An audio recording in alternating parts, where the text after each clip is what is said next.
নমস্কার বন্ধুরা, কেমন আছেন? আশা করি সবাই ভালোই আছেন। আমি একটা নতুন ভিডিও নিয়ে আবার হাজির হলাম। তো এই ভিডিওটা হচ্ছে মাছ ছাড়ার ভিডিও। এই মাছগুলো ছাড়া হচ্ছে আমাদের সুপরিচিত কার্লিয়া পুকুরে। তো সবার আগে আমার সাবস্ক্রাইবারগণ, শিকারীগণের উদ্দেশ্যে হাওড়া ফিশিং ক্লাব কিছু বলতে চায়। কথা হচ্ছে, বড়দা, দাদা, ভাইরা, আপনারা কিছুদিন আগে একটা ভিডিও ভাইরাল হয়েছিল, যে গ্রুপে গ্রুপে দেওয়া হয়েছিল যে হাওড়া ফিশিং ক্লাব এরম কটা ইউটিউব চ্যানেলকে যে কার্লিয়ার এরম ধরনের ভিডিও না বানায়। দাদা, সবার আগে আপনাদের কাছে আন্তরিকভাবে আমি দুঃখিত যে আমি সেই সময় ওখানটা ছিলাম না। তো আমি আপনাদের উদ্দেশ্যে একটা কথা বলতে চাই। দাদা, আমার কাজ এটা।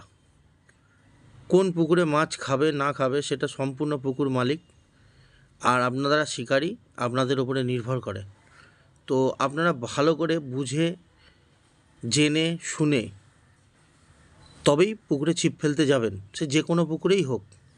আমিও একজন শিকারী। আমি হাওড়া ফিশিং ক্লাব থেকে বলছি। আমার চ্যানেলটার বয়স হচ্ছে 1 বছর। আমি বিগত 19 বছর ধরে মাছ ধরছি, 18-19 বছর ধরে মাছ ধরছি। তো সবার আগে আমার পরিচয় কিন্তু আমিও একজন শিকারী। আমিও পয়সা দিয়ে ছিপ ফেলি, আমার পয়সাটাও কষ্টের।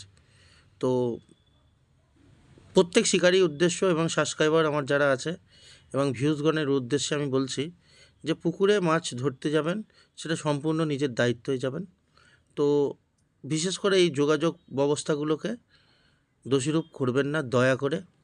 আর একটা কথা হচ্ছে যে আমার এটা কাজ, তো আমায় কাজ করতে হবে। আপনারা যেরকম কাজ করেন আমারও এটা কাজ। তো দেখা যাক। এখানে কার্লিয়ার মালিক মাছ ছাড়ছে, সেই মাছের ভিডিও কিছু আপনাদের সাথে শেয়ার করছি। একটা নতুন আপডেট আছে এই পুকুরের।